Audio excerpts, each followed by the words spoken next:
How to set iPhone camera to night mode. To get started, first of all go ahead and open up the camera application on your phone. Once the camera app is open in photo mode, you can reveal the extra settings. To do this, tap on the top center on your screen. A new menu of icons will appear at the bottom. From this menu, locate and tap on the moon icon. You'll know it's working if you see a yellow moon icon appear at the top of your screen. If you want to adjust the settings yourself, you can control it the way you want.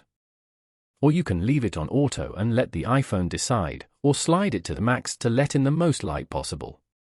When you're ready, press the shutter button. The most important thing for a good picture is to hold your phone as still as you can while the timer on the screen counts down. Following these simple steps, you can easily set the camera to night mode on the iPhone.